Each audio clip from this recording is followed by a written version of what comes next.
Alright, today is June 19th, 2022, and it's not any cooler out. Now, yeah, it says it's only 75 in here, and that's probably true down here. But I've been working up there, actually on the other side, and it is hot and sticky up there. I was out here yesterday afternoon. I was putting another row of or strake of planking on that upper shear, and man, I was just covered in sweat. I don't know. I got all but this last piece put in here, and it's cut and ready to go, but man, it was miserable. I don't mind working at night. In fact, I've always been a bit of a night owl, so I don't mind working at night. But in these cases where it gets down to, only gets down to 75 at night, and that's at like 6 in the morning or 5:30 in the morning, something like that. It's just, I don't know, it's not even comfortable working at night. So I'm probably gonna try putting that last board on tonight, and I don't know, we'll see. But it's just, I don't know, if I don't have to work in the heat, I don't. Something I thought I should mention, and I didn't talk about, I don't think, the other day, is how I got this angle established on these engine beds. And you can probably see it here. Above the floor, there's actually almost like another floor there, floor timber. And that's exactly what it is. It was the last piece of this 4x10 material that I had. And I just doubled up the floor here to get this angle. You know, I really debated on what to do here, how to get this, you know, these engine beds raised up to an appropriate height. And a lot of people will stack like 2x4s, and you know, and then cut them at an angle going upward. That doesn't seem real sturdy to me, though. I mean, you wind up getting a real high, thin stack of wood glued together, and then how do you bolt that down and whatnot? But so I just went with this 4x10 here.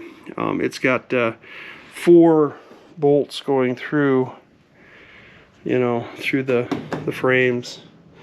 And then I've also got 4 lag bolts, really long lag bolts. They're 12-inch lag bolts. They're countersunk about 1.5 inches. So these should be going in about 4.5 inches into the bottom one here. So it should be pretty well secured. I can't imagine that's going to go anywhere. And before I put this piece on here, this timber on here, you know, these nuts, and like here's the one ahead of it. I double nutted this one here. I double nutted it and put Loctite on it, tightened it down, double nutted it and put Loctite, and then I bedded the whole thing with bedding compound, and of course in between them then too, it's all bedded. So this could come off if need be, which is another thing.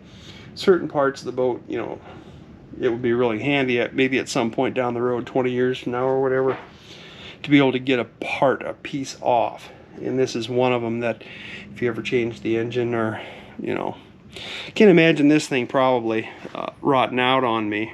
It would seem unlikely. It's up high enough that it's out of the way.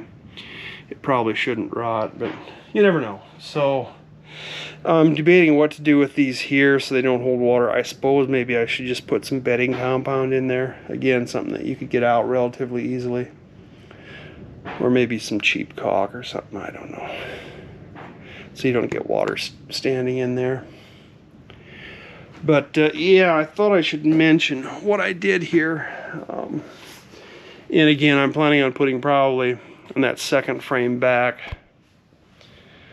here, putting a support in there.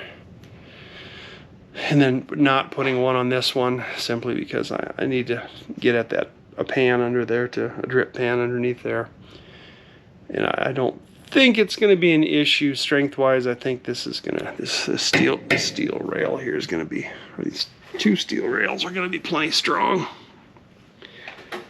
But yeah, so that was that. Got my hose clamps should come in today for my plumbing. I've been getting assorted plumbing for getting the water tanks hooked up.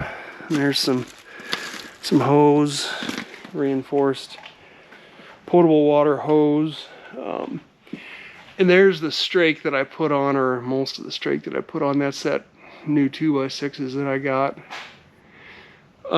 Yeah, and the 2x6s are going a lot easier than the 2x8 did previous to it on the other side.